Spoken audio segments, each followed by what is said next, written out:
Good morning, world, and welcome back to another episode of Gumball Sports Machine on this Friday here. Happy Friday. Hope you all had a very good week, productive week, busy week. And as you can see, once again, not alone. Welcome back, D'Lo. It's been a while.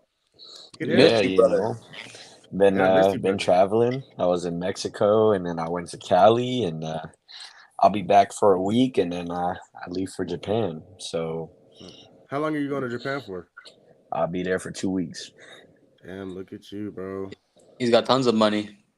I was gonna say, dude, look at I've this. got no money. I am broke. This is a rich guy here, dude. I Kev, am broke. and then can't never forget about Kev. Kev, how you doing, brother? I'm tired. Yeah.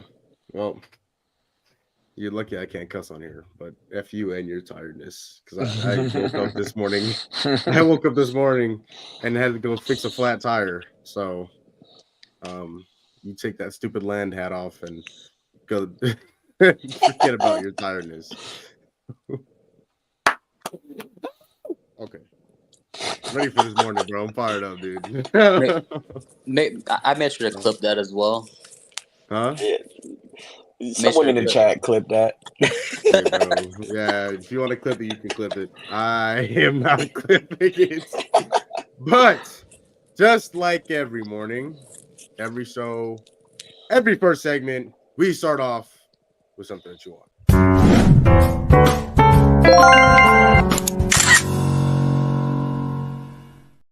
Every morning, we go over the top stories of the day in the first segment of the show called Something to Chew On. Number one, game 4 of the NBA Finals are tonight. Boston is in Dallas. Dallas trying to avoid the sweep.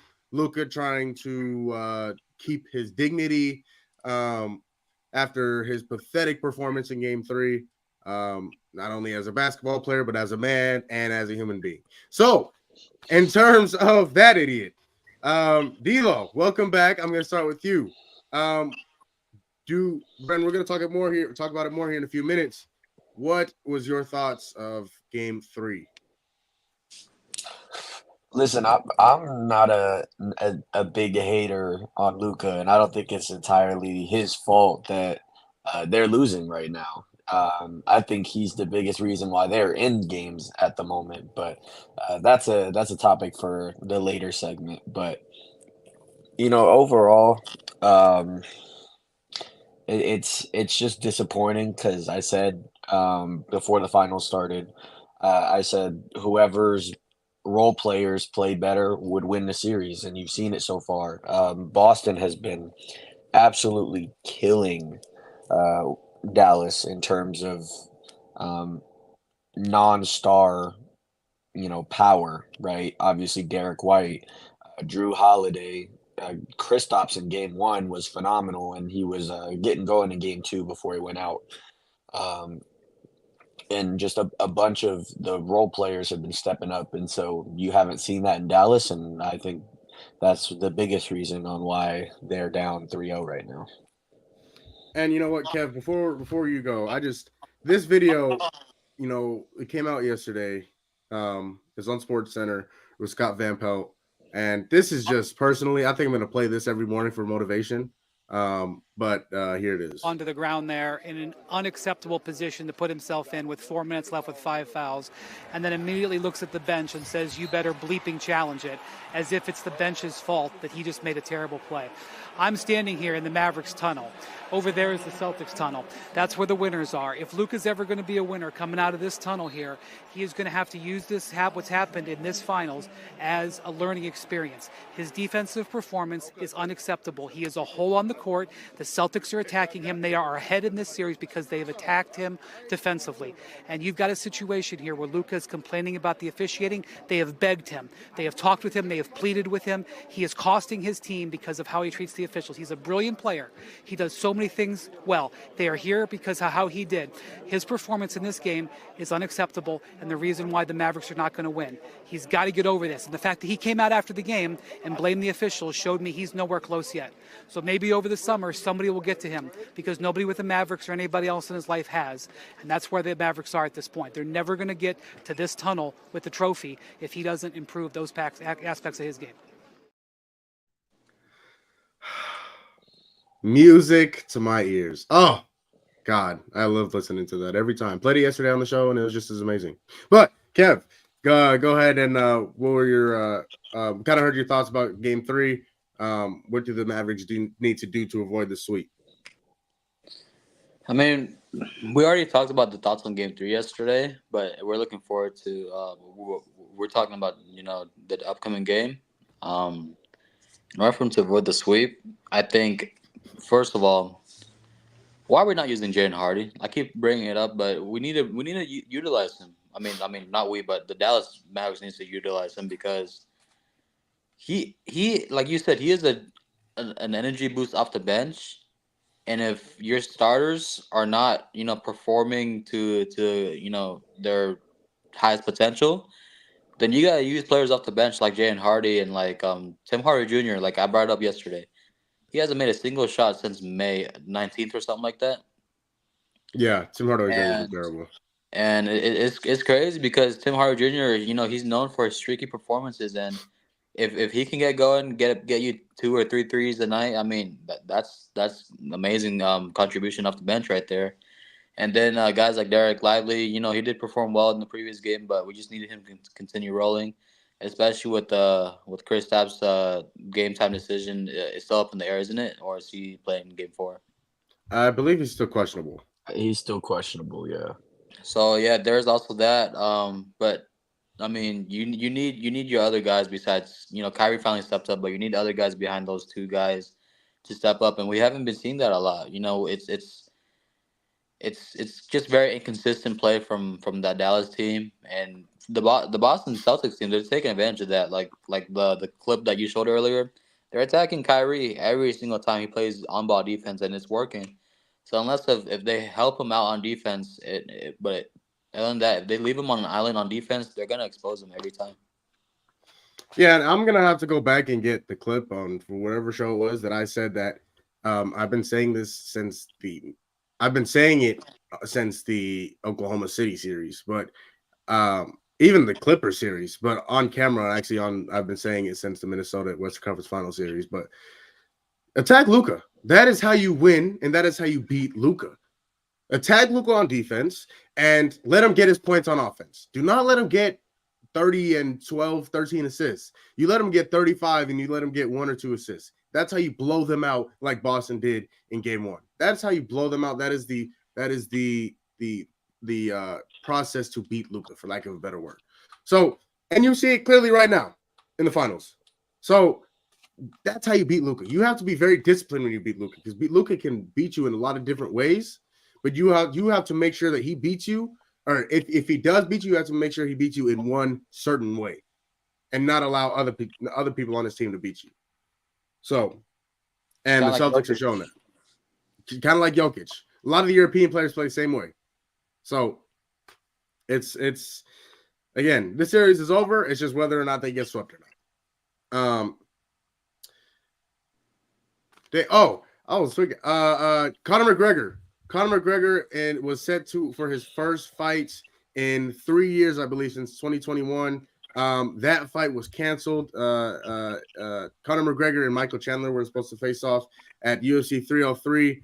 Conor McGregor was injured. The first fight he's ever had to cancel because of injury. D'Lo, I know that you're the UFC fighting boxing fan. Is this it for Conor McGregor? I mean, I thought it was it for him after the 2021 fight versus Dustin Poirier. I mean, I don't know if you guys were watching that fight, but you saw the way his leg snapped, you could tell from the moment it happened that he probably won't recover from it, right? At least, and he will recover, obviously. That's just how the body works. But in terms of performance level, he will no longer be here. He will be down here. And now I think he's getting older. He's past his prime. And realistically, I could never see him returning to those glory days that he had. which sucks because Conor McGregor is the most entertaining fighter that we've seen in a long time. So it sucks in that front, but I mean, it's just the way people work. You get older, you get hurt more, and stuff like this happens. So I wouldn't say that this the end for him. I thought that was in 2021 in terms of prime fighting years, but I'm sure he'll have another fight or two after before he really calls it quits. So, What do you think, Kev? I think honestly, if I'm the notorious one, I would say it's a good chance he might retire. It just sucks to see because we also just saw Dustin Poirier also didn't he kind of hint at retirement after losing to Makachev? he did. And so it kind of sucks because he's also another guy too. Well, we're not going to talk much about him because that's not the topic, but he's also another guy that I love to watch when he was fighting, but he just never got the chance to win that title. And going back to Connor, it just sucks to see because growing up, that's like the guy that when you talk about UFC, that's the guy that would his name would come up in every single conversation, and so that's just how much he influenced the name of MMA fighting, UFC fighting, and it just sucks to see him kind of going out this way. Injuries suck. I never want to wish any injuries on anyone because that is one of the biggest things when it comes to sports where you get an injury and it can affect you long term, for your life and for your career as well. So it just sucks to see that. But I was if I was him, maybe I want to get another fight or two in, just to go out on go out go into the sunset on a high note because if your last fight was back in 2021 and that's it for you, I just for me, if I was Connor, I just won't let that slide, and I would just probably get in one more fight or two. Yeah, Michael Chandler posted on his Instagram. Conor McGregor was never the safe bet as an opponent. He was always the highest risk, maybe the highest reward, but the biggest opportunity. There's no right or wrong in this business. You only take risks to grow or remain comfortable where you are. Embrace the uncertainty, seek the opportunity, take calculated risk. That's what Mike Chandler does. And if it doesn't go as planned, redirect the course to something even more great. Our respect to the man who represents the fight world better than anyone we've ever known. No fear, no limits, no excuses. Make hard work your passion. Who cares who's on the other side of the punch? So he threw a shot in there beginning, but ultimately did share his respect for Conor McGregor and what he's done for the UFC. So sucks. I definitely would have been watching that fight, but such is life. Really quickly, Tank Davis and Frank Martin. That fight is on Saturday, Saturday night. Real quick, Kev. I don't know if you're like a huge boxing fan, but I know D'Lo is. D'Lo, really quickly, who you got and why? Listen, man. Anytime I try and go against Tank, it never works out. So I have to lean Tank. I've went against him for 2 or 3 fights in a row now, and every time he shuts my mouth, and so I can't go against him again. I'm going Tank here. I saw the list for the top 10 pound for pound boxers in the world, and I see Tank at I think 7 or 8. Me personally, I think that's a very good spot for him because the guys ahead of him, especially the one guy in Japan. I've seen the highlights of his fights. He is pretty darn impressive. I'll tell you Are that. you talking about the dude that just beat Deontay Wilder? No, no, no, no, no, no. He's like Dilo. You know his name? I just can't pronounce his name. He's No. he's like he's like number 2 pound for pound. No, I think he's number 1 actually. I don't know what list you're talking about. I haven't seen it. It was So it was posted on Instagram. It starts with an A, I think. But I got Tank. I got Tank. Only because Martin, the guy he's fighting, what is his record? 18-0. I just don't think he has the experience, and I just don't think I think Tank's experience and Tank is just gonna overpower him, and it's just probably gonna overwhelm him as well. Hey, you know what? Give me Frank Martin, man. Give me Frank Martin. I'll take the underdog. I'll take the underdog. One, because I think Frank Martin is hungry. I think Frank Martin is up and coming. I think he's young. I think he's ready to go. I think he's ready for the spotlight. And then on the other side, Tank, I think is just he's too is obviously with all the off the out of the ring stuff he has going on with the domestic violence case, things like that. So I don't know if I mean, yeah, I guess he'd be locked in, but you know what? Give me Frank Martin. Give me Frank Martin. I think he's hungry. I think he's gonna come out. I think he's gonna come out aggressive. And if he catches Tank a few good times, I think Tank will go down. So give me Frank Martin. I'll take the underdog. It's all right. It's all right. And then when we come back on Monday, it's gonna be a different story. Or it's gonna be that story. My bad. I don't know why I said different story. But Kev disappeared. I'm right here. There you go. There he is. That was something to chew on every day, first segment, every weekday, first segment of the show. We go over the top stories of the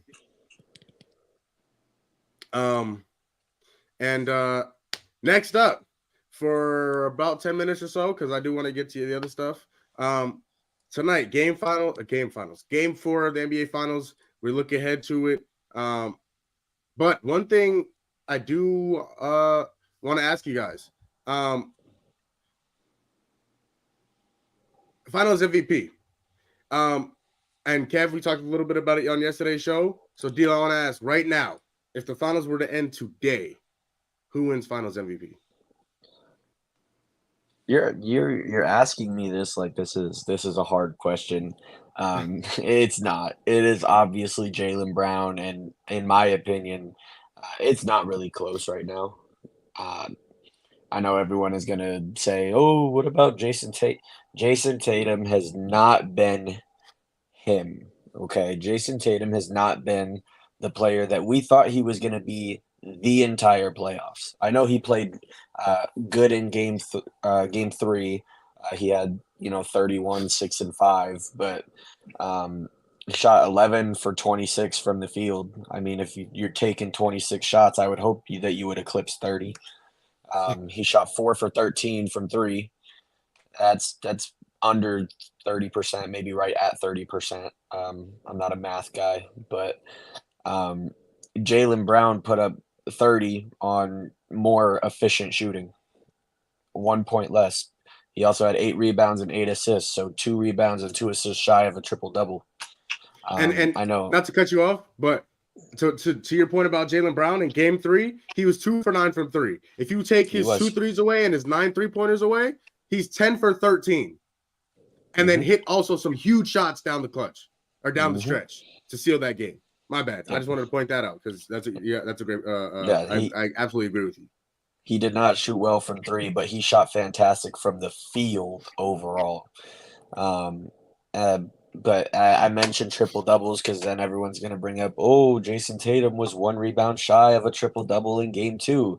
He shot 6 for 22 from the field, 1 for 7 from 3. He has been so inefficient offensively.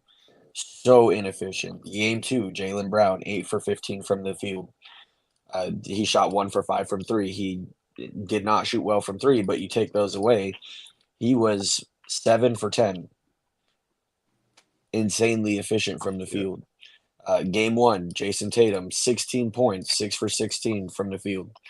Then you have Jaylen Brown, 7 for 12. So offensively, it's not close. And defensively, I don't think we can really count that because Drew Holiday is the menace on that side of the ball. Guarding, but even Jaylen Brown's picked up Kyrie, Luka. and Jaylen Brown has a majority of the time picked up Luka. So, but that with the defensive prowess that they have, they can switch wherever they want to. So I can't really count the defensive side of the ball too much. Especially with Drew Holiday containing a majority of the workload. But even then, I think Drew Holiday might have a case over Jason Tatum too. Like I used to be a Jason Tatum believer, but right now he's proven me wrong. And I feel like I'm becoming a Jason Tatum hater at this point for how much I'm bringing it up. But um, no, Jason Tatum, he's not been anywhere as good as we thought he was, especially for someone that finished sixth in MVP voting this year. Um, he's not he hasn't eclipsed being a top 10 player. And it's sad to see from someone that we thought was going to be a face of the league. So, yeah, I don't think it's close. I think it's Jaylen Brown right now, and I don't think anything that Tatum can do in Game 4 can redeem that fact. Unless he miraculously goes for like 70 or 80 and closes the game out, and they're like, "Oh, this Game 4 was so good, we have to give it to him," right? I don't see it happening, and I think Jaylen Brown deserves it over Tatum for sure. Go ahead, Kev. I already talked about it yesterday. I think if we would go back and see yesterday's clip, you would see the reason why I have Jaylen Brown over Tatum over anyone else. Yeah, I mean, Also, Jaylen Brown has been the best player on the Celtics. Go ahead, D'Lo. Also, I just want to point out, in Game 3 when he had 31, he was still a -4 from the floor. So they were better with him off the floor than he was on, even though he had 31. So I just want to bring that up too. and the one thing I also like That's to add on as well too is when you look at this team, it looks like Jaylen Brown is the leader of this team. And it's crazy to say that because a lot of people are, like legit see Tatum as that superstar player, as that go to guy. But even though he's slightly more skilled than Brown, I just see Brown as the leader, and it's crazy to. It's kind of like when you go back to the Warriors team when it came down to Curry and Steph. Maybe Katie was probably slightly the better player than Steph at that point, but Curry was still the leader of that Warriors team, and it kind of it's kind of like that with this team. I just see Brown as the leader because the team rallies around him, and like when he sees Tatum is struggling, Brown's like, I got this. Like put it on my shoulders. Like I got this. Yeah, I mean, yeah, Jaylen Brown is the leader of that team. I don't know if you guys watched the mic'd up moments on the actual broadcast. I don't know if that's just because he's mic'd up, so it sounds kind of awkward when he's leading. Like it sounds weird, but again, it might just because he's mic'd up, so he might talk to them a different way when he's not mic'd up. But yeah, Jaylen Brown's the leader on this team, and he's been the best player on this team throughout the entire playoffs.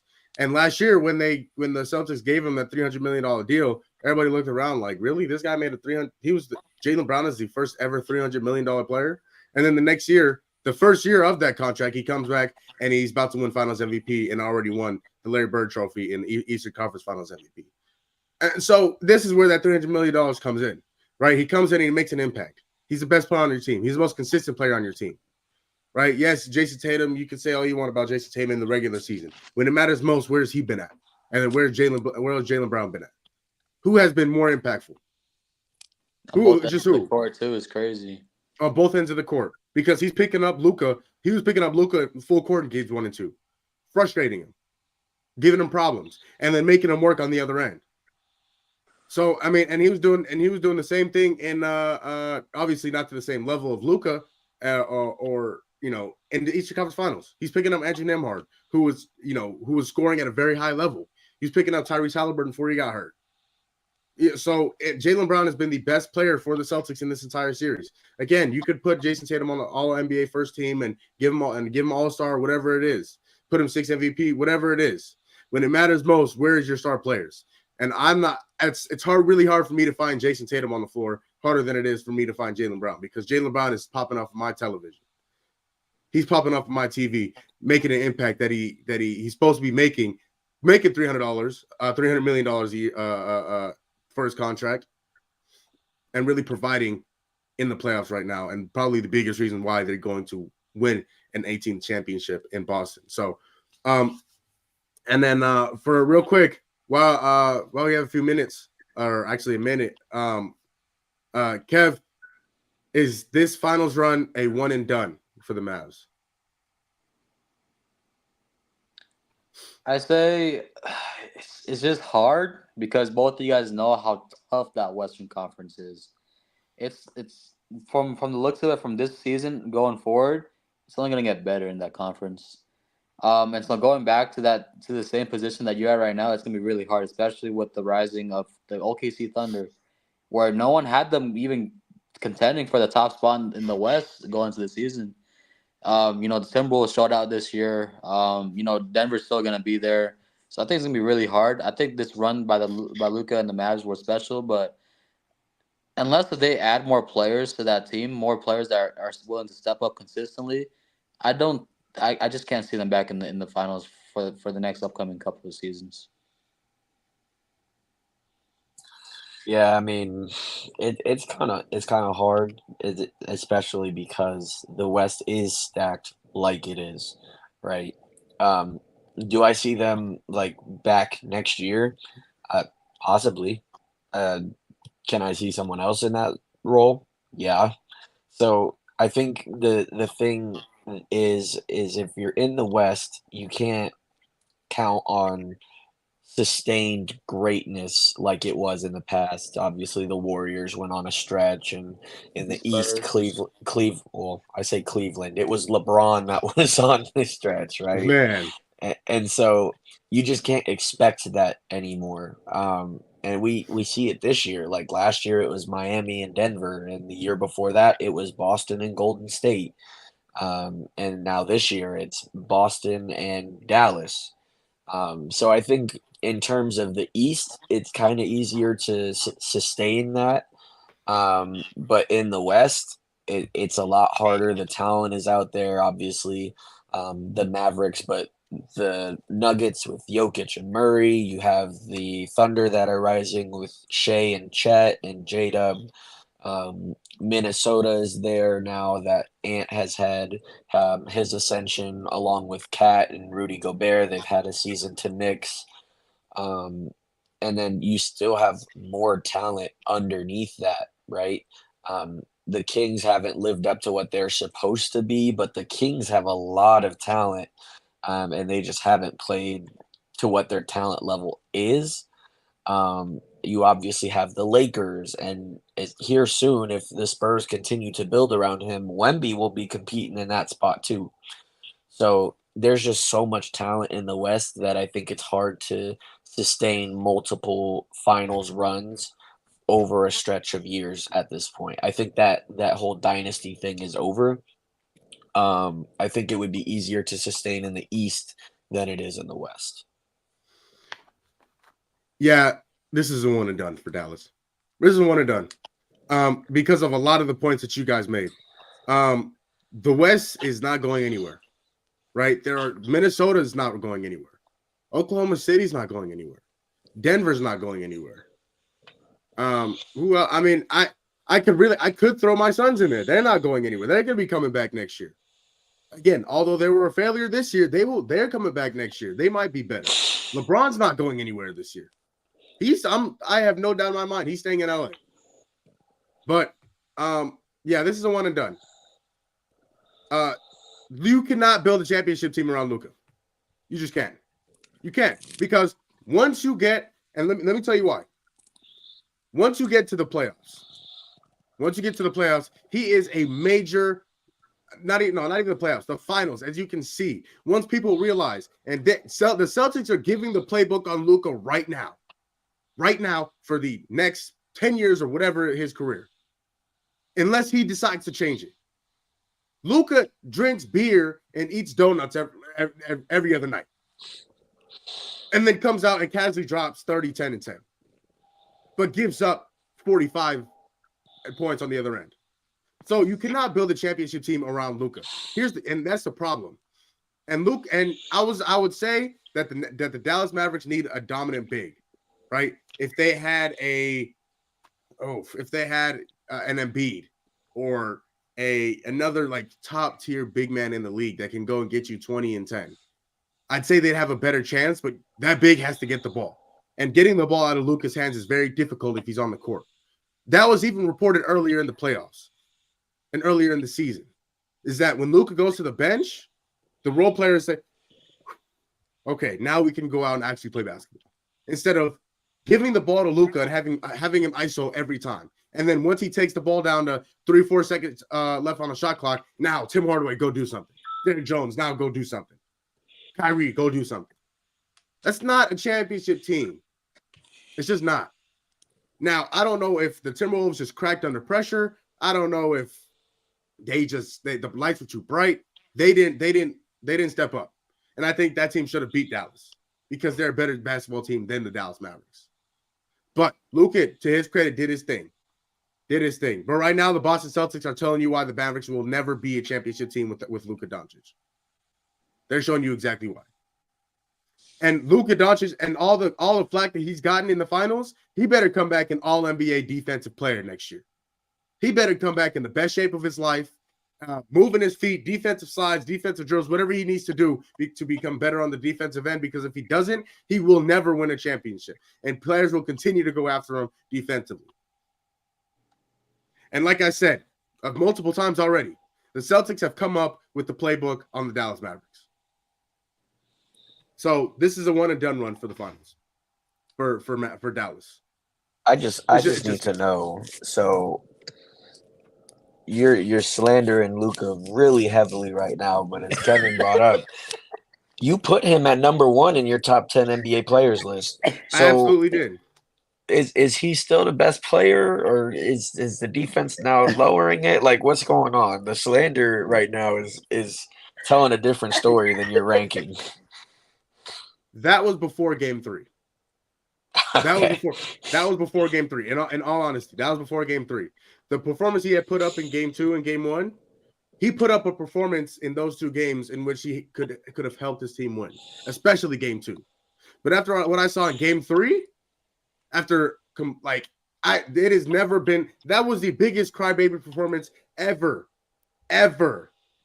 in an NBA game, let alone an NBA Finals game.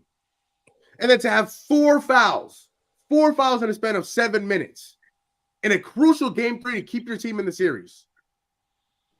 Yeah, that changes. That absolutely changes. I made that list before Game 3. So is Jokic back at number 1 for you? I'd have to do some thinking, but yeah. I'd probably be Jokic. Because Jokic cries at the refs, not that damn much. But okay, sorry for that little rant. I had to get that off my chest. So something we did get to yesterday, some NFL news, some minicamp news, OTA news that is going around, and some people are getting paid. First off, yesterday, Trevor Lawrence, former number 1 overall pick, former Heisman Trophy winner, former national champion at Clemson. Now Jacksonville, what do they call it? Jacksonville Jaguar quarterback. Trevor Lawrence gets a brand new fat bag, 5 years, $270 million, 200 of it guaranteed.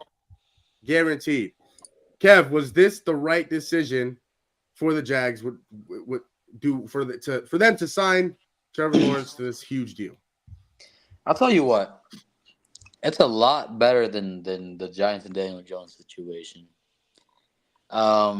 He is very talented as a quarterback. I mean, we've seen it in college, we've seen it in high school too. I mean, this dude can ball, but I'll give him credit though.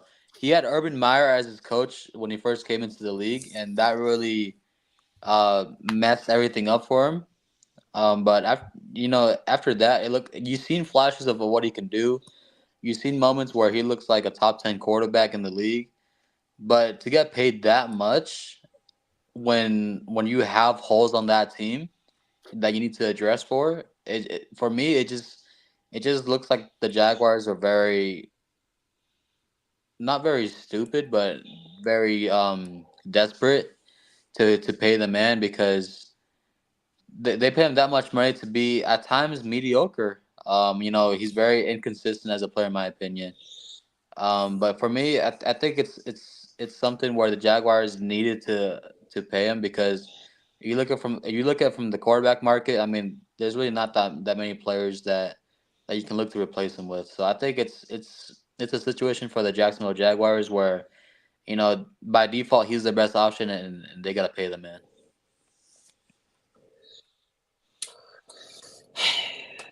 Yeah, I mean, I'm kind of in the same boat as Kevin, to a slightly more degree. I mean, who else are you going to go out and get right now that's better than Trevor Lawrence? Um, and in terms of, player wise, I think Trevor Lawrence is um, a top 10 quarterback in the league. I don't know if you guys think the same, but I think he is. That's And interesting.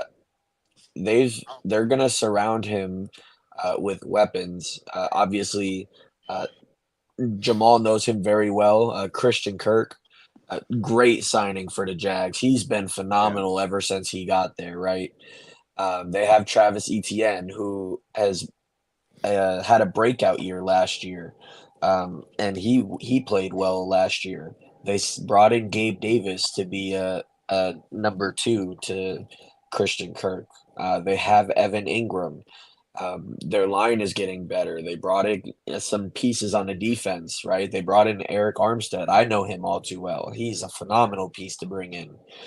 And so they're starting to surround him with talent, not just offensively, but defensively as well.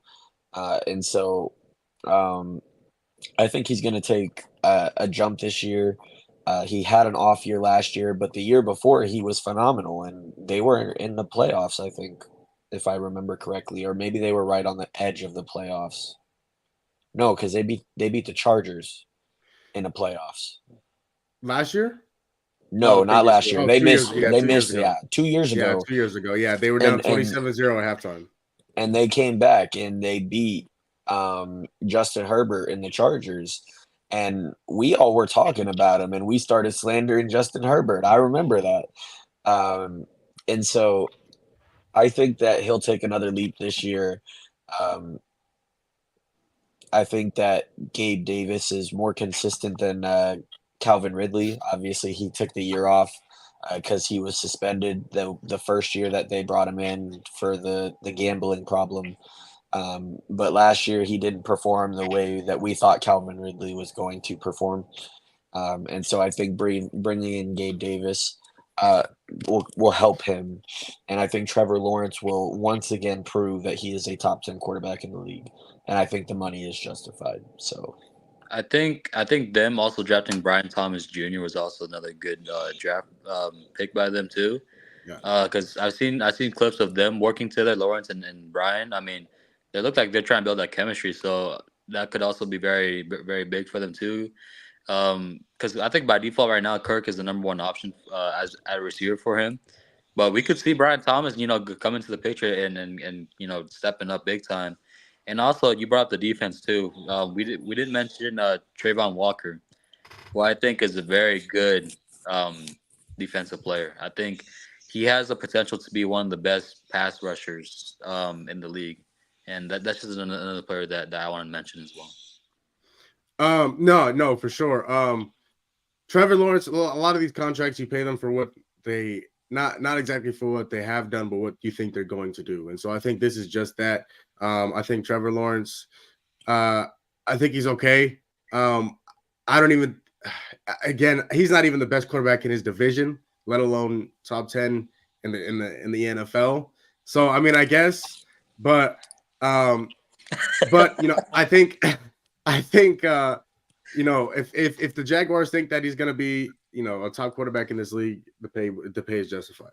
But next up, Tom Brady was inducted into the Patriots Hall of Fame. And he gave a very motivational speech, gave a very good speech, gave a lot of credit to his teammates, his coaches, and obviously what he said about Bill Belichick. He said that it wasn't you, it wasn't me, it was us. Rephrasing that, but so Kev, the Patriots fan, I'm starting with you. Who was it more, Brady or Belichick?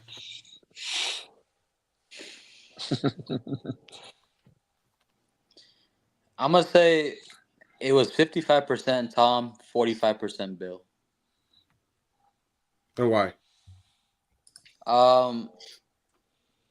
Because I mean we've seen what both of them have done together. I mean 6 Super Bowl wins. I mean that that's tied for the most of all franchises right there.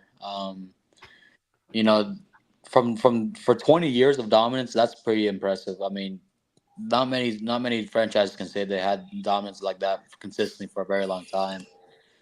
But I just think Brady just offered more to the table than Bill. Maybe it's more bias wise, but I think what because I mean from the beginning of both of their careers, I mean they both helped each other out. But I mean we've seen Bell with Belichick without Brady. This is before Brady even got drafted. I mean Jamal, we talked about this when he was on the coaching staff with the Giants and Browns. He had losing seasons with them. And I mean, he was losing before Brady and he was losing after Brady. So I think that kind of diminishes his role of the 50-50, whether it was Bill or Brady. And I think after seeing what Brady did going to Tampa Bay, winning that Super Bowl, I think it adds more credit to the Brady and Belichick who helped who more. What do you think, Bilo? Yeah, I kind of agree. I'm gonna say 55-45 for Brady. Um, I think we. I know a lot of the times we like to bring up that Brady won a Super Bowl with the Buccaneers, but I'm gonna be honest, and I'm gonna come out and say it. I think the defense really won Tampa Bay that Super Bowl. And if the defense wasn't as good as it was, I don't know if they beat um, or if they Kansas win the City. Super Bowl that year. Yeah, I don't think they beat Kansas City if the defense. It's Patrick Mahomes, right? Yeah. Um, and we've seen him go against some really good defenses. I mean, we saw him play the Niners just last year, and it sucks to say it as a Niners fan, but he ripped them to shreds. Let them have And it. so the fact that he couldn't do that against that Tampa Bay defense really says something. And so I don't think that we can squarely put it all on Tom. However, the fact is that he still won the Super Bowl. He still went out and scored points against the Chiefs. And so we have to give him some credit. I just don't think it's as much credit as it should be to say that it's all Tom, right? Belichick is the best head coach to ever touch an NFL football field. Um, I mean, it's debatable. It's in some people's minds. I know the old heads will come Don screaming at Shula. that, but yeah, but in my opinion, he's the best head coach to touch a football field, and to discredit him just because Brady won a Super Bowl somewhere else, I think is unfair. But I do think that you have to give more credit to Brady because he went out and won somewhere else. But I just don't think it's as much as other people are saying it should be. Personally, I think it's 50-50. I think it's 50-50. Because like you said, Kev, we talked about it the other day. Bill Belichick was not a good head coach in Cleveland and in New York with the Jets. He didn't have any success. And then when he went to New England and had Tom Brady, he had success. But let's not pretend like Tom Brady was just some number one overall pick who was coming out of college, a Heisman winner. He was a 6th-round pick for a reason. If he doesn't go to Belichick, he doesn't have the success he has. He just doesn't. So I think it's 50-50. I think they made each other, and I think they made each other so very good. Obviously, Tom Brady went out and won a Super Bowl with Tampa Bay outside of New England. So I think he was just feeding off of that. And then it looked, I don't think as bad. I don't think it was as bad, but it looked a lot like the Peyton Manning Super Bowl with the Broncos. Obviously, how dominant that defense was and how good that defense was, and them kind of carrying them all the way to the finals. The Super Bowl. So I think it's a 50-50. I think they made each other. I think their historic run was amazing. I will say I'm very glad it's over. And I'm very happy it's over. This is I coming think from a Mahomes fan who likes to see Mahomes win every year. I love Get it. out of here. I love it. I will I tell love you it. about what was the year that Rodgers won the MVP? Was it 2022? 2022, something like that. 2022, 2021. It was that year that Rodgers won, and Brady was number 2 in the race as well. So I mean, it wasn't like Brady was out of his prime, like you mentioned. No shade to Okay, well Manning, but he was out of his prime. He wasn't in his prime. he was not like Manning. You know, when he was on He the was Broncos not in like Peyton 2015. Manning. No, he wasn't that bad though. He was number 2 in MVP. I just want to point that out. You know, he had over 5,000 yards that year, 5,300 something yards, I believe. So I mean, for a quarterback at the age of 43, I mean that's pretty impressive in my opinion. Yeah, I mean, I'm not debating that. I'm not. He's the greatest. He's the greatest player of all time. I'm definitely not debating that. But I don't think I agree with D'Lo. I don't think Bill Belichick gets as much credit as he deserves. But I had a few more. But I know D'Lo wants to get to this last topic. We got about 10 minutes left. Oh man, go ahead. We've talked about it a few times in the past few days. In terms of our top 10 NBA players, is our top point guards in the league. Is Steph Curry still a top 10 NBA player? I think no. I think he's just outside of it. I think he's 11. You can put him at 11, 12, 13, wherever you want to put him. I think that's about as far as he goes. And obviously it wasn't just me. It was me, Kevin, and Jesse. We all had our top 10 list. D'Lo seems to disagree. So, D'Lo, take off. The slander has gotten so out of control that it's crazy. And you know, I looked at the list because you posted it on Instagram, and I was looking at everybody's list, and I think yours is the most disrespectful, Jamal. I mean, I'm sorry, but I know you're a Suns fan and you had to put Book at 10, but there is no world. There's no world. There is no world where I'm taking Devin Booker above Steph Curry right now. There's not a single world where I do it. Whatever stat you want, Devin Booker was better. I don't want to hear it. Okay, I don't want to hear. Why not? Okay, listen. When you have KD driving defenses away, of course Booker is going to get his shots. What does Golden State have that screams threat outside of Steph Curry? Who is none it? of my business. Okay, so let me finish then before you chime in. It was so disrespectful to see Book at 10 and have Steph nowhere on the list. Okay, I know Jalen Brunson had a fantastic year this year. I'm not taking it away from him, but right now, give me Steph. Give me Steph. Okay, we act like he is so far out from what he's supposed to be. He won the finals 2 years ago. 2 years ago, D'Lo. We're talking about now. 2 years ago, he was in the finals and he beat the Boston team that was favored. Right? So I understand. Luka, sure, better point guard. SGA, he was fantastic this year. I think he's only going to continue. I'm okay with that. But 1 year from Brunson, and I have to disagree. I made my top 10. I put Steph at 6. I put him at 6. That's a joke. Listen, I have him above Anthony Davis. Okay, I have him above LeBron. I have him. Who else did I have below him? I have him above Jalen Brunson. I have him above Anthony Edwards. I have him above all of these guys. No, I'm so serious. That's the funny part, D'Lo. That's the funny part. No. Listen, who was the second best player on the Warriors this year? Jonathan Kuminga. Jonathan Kuminga averaged 16 this year. Okay. Klay Thompson, I know we joke about him a lot, and he's regressed a lot this year. He was their second leading scorer at 18. That's not going to win you games. There is not a team built for Steph right now in Golden State. And so to expect him That is the same team that won the championship 2 years, the one that you were just talking about. That's the same team. Yes. What is outside of Jordan Poole? What is Steph average this year? What were his stats? He averaged 26, 5, and 5. The same as any other year. It's not like he regressed. Jamal, what's Brunson's stats? 28 something, 28 something and something. But look who he's surrounded with. He's got.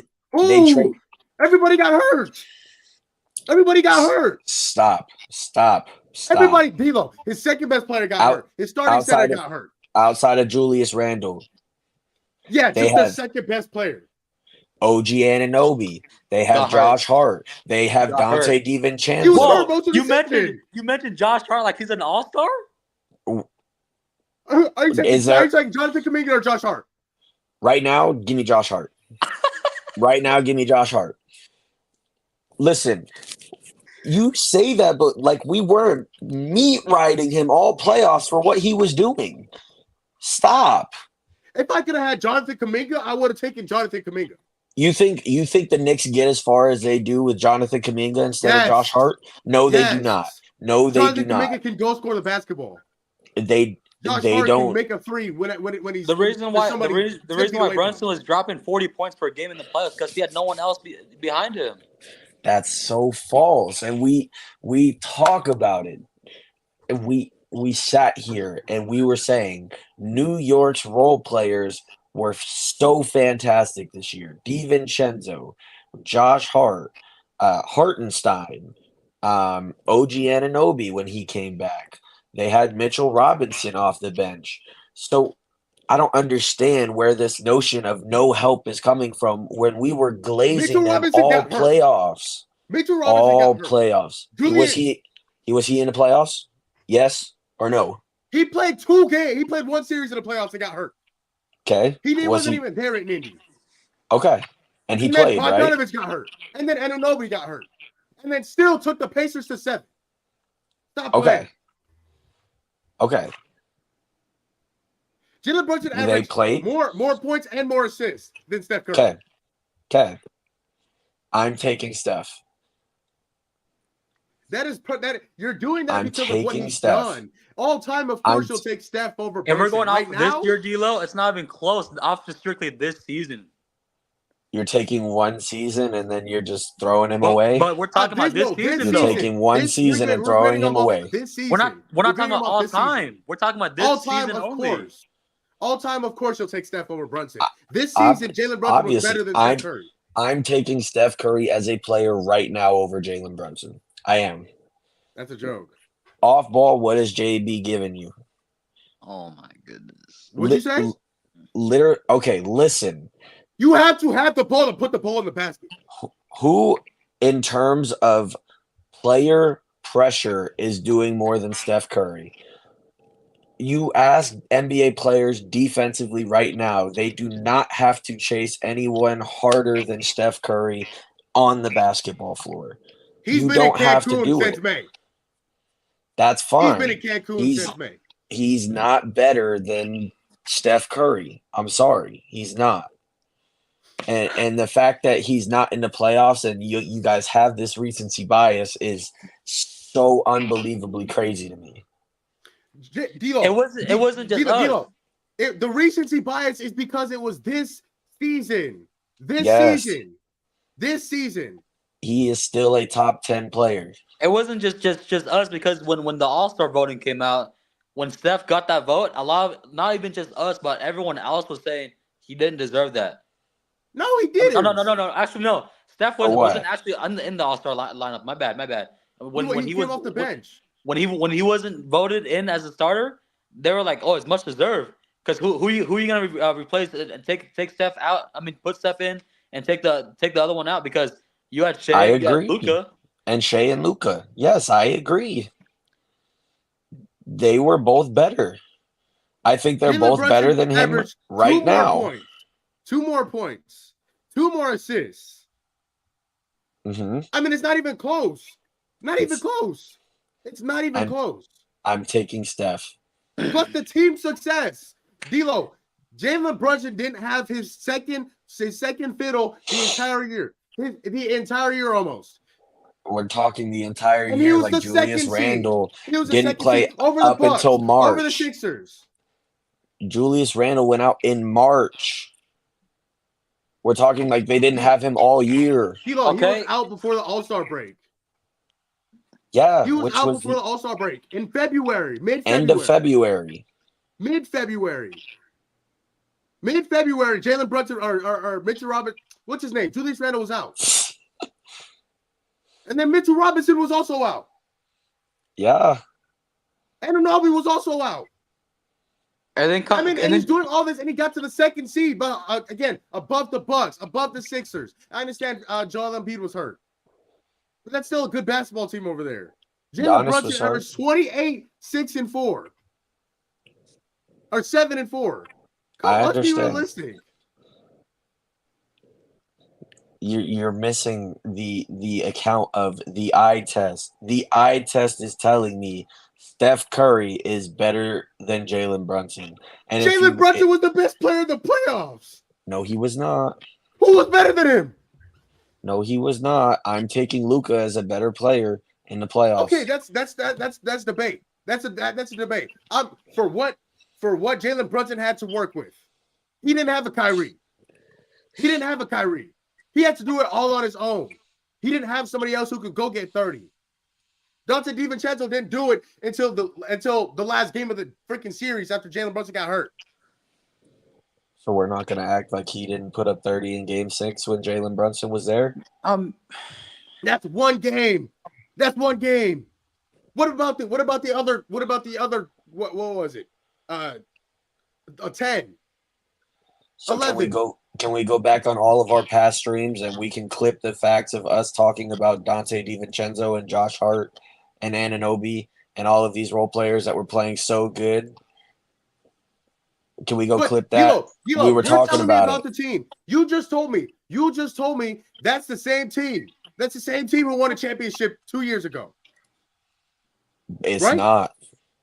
Yes, it is. Yes, it is. Because the only person that they don't have on that team is Jordan Poole. Yes. And look what he's doing in Washington. Was Clay the same? No. Was Draymond the same? Was Klay Thompson there? Was Klay Thompson there when he won the championship? Wiggins was there. Was Draymond Green there when he won the championship? Was Wiggins the same this year? No, he was not. Was he there when they won the championship? So I don't want to hear none of this. I don't want to hear none of that because nobody said Steph did it by himself in 2022. You're right. He didn't. I'm agreeing with that fact. But this year, what happened? They lost in the play-in tournament. He had no help. To Sacramento, they got blown out. He had no help outside of Kuminga. Klay Thompson, their second leading scorer, went 0 for 10, 0 for 13 in that game. How do you expect him to win? Listen to me. Don't listening. Use the 2022 championship as an example if you're going to throw that around. Don't use it as an example because they got the same players. They got the same players over there that they got right now. Mm-hmm. They got the same players. So don't give me that as an excuse, as he didn't have any help. Because he had help at 22, but all of a sudden now he doesn't have any help. It's the same damn team. What? The eye test will tell you it's not the same damn team. I just looked up Steph's stats on the Sacramento game in the play-in tournament. He only had 22 points. Mm-hmm. 2 assists, 4 rebounds. Mm-hmm. Well, that's a great point. You're telling me the game that you need to win in order to advance, that's what you're doing? As the main guy on the team, you're supposed to be getting 30. What did Brunson do as the main guy on his team in the playoffs? He got 40. So we're just going to act like Jalen Brunson scored 30 and 40 every game? That's what he averaged 33 in the playoffs. Every single game? 30 every game. Every single game he had 30? D'Lo, you are a smart individual. What does average mean? I understand what average means. What does it mean? What does it mean? But the 40-point games sway it up, Jamal. You know what that means. He had 20-point games. He had games where he did not score 30. I don't understand what the point is. The point is the eye test is telling me that Steph Curry is a better basketball player right now than Jalen Brunson. Then apparently I need to get a new television. I need to get a new television or a new set of eyes.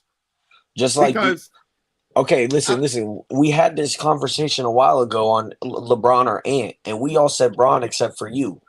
We see that Ant made it farther in the playoffs.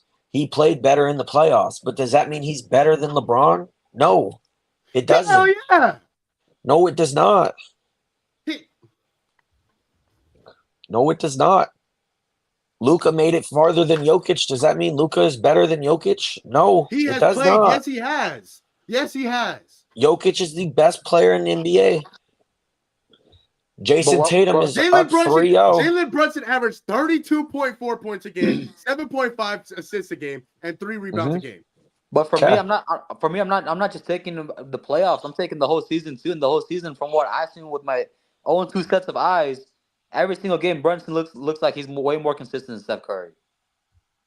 The entire year. And he took his game to another level in the playoffs. There's a reason why he was an all-star starter. No, actually he wasn't, and he deserved wasn't. to be. Damian Lillard was the all-star I starter. forgot he was And that some supposed BS. to be. He was should've dubbed been. as And then he got as slotted starter. in. So I'm not going for none of that.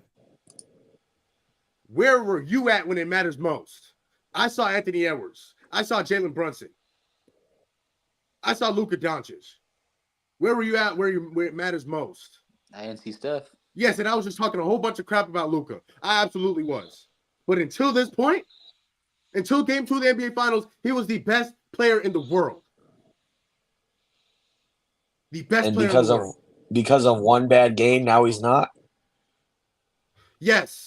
That was So 2 now years ago. because of one bad season, Steph is not in the top 10. The logic doesn't make sense. We're going off of this season, D'Lo. We're not going The off the logic multiple seasons. does We're going not off of make this. sense. You said one bad season. We're judging the top 10 We're players talking off of about this right season. now. This season, right now, is right now. He's I not understand. a top 10 player this season. You just said he had a bad season. We're talking about this season. That's what you're not understanding. We're talking about this season. We're not talking about Okay. 2 years ago. We're not talking about 5 years ago. We're talking about right now, bro. So you're telling me right now, if you were to make a top 10 players just in the NBA in general, regardless of this season, last season, whatever, Steph is not in your top 10. No. If we're going off the base the last 5 seasons. The last 5 seasons, absolutely Steph is in my top 10. But we're talking about just this season only. He's not. 2023, 2024, he is absolutely not a top 10 player in this league. So going into next year, he's not a top 10 player for you? Absolutely. Slander. Absolutely Slander. Nah, not. But you know who might get into that list? Is Jaylen Brown. Listen, and we said the same thing coming out of the bubble in 2020, and that Steph was not a better player than Dame, and look what happened. I can't wait for him to show you guys up next year and go absolutely crazy, because this is insane. And It's I insane. would have no problem coming on here and saying that Steph is a top 10 player if he plays like it next season. In 2023 and 2024, this NBA season, he was not a top 10 player in the league. It's insane. That's insane. The slander's crazy. It's crazy. But that was a very I had a lot of fun in that conversation. That was fun. But because you're wrong, but go ahead. Huh? Because you're wrong, but go ahead. Okay. So there's 4 of us. One of us thinks differently. Go ahead. Who, again, you're a smart man. Do the math. Go ahead. You got it. I'm just saying. But that's going to wrap up this episode, man, this Friday edition. We'll be back Monday. D'Lo looks a little upset. I don't know if he'll be back Monday. No, don't worry. I'll be back Monday. I don't duck the smoke. We'll be back Monday. I don't get my panties tied in a knot like Jamal when we lose. I'm not like him. Don't worry. Hey, to each his own. To each his own, man. But we'll be back on Monday. I hope you all have a safe, happy weekend.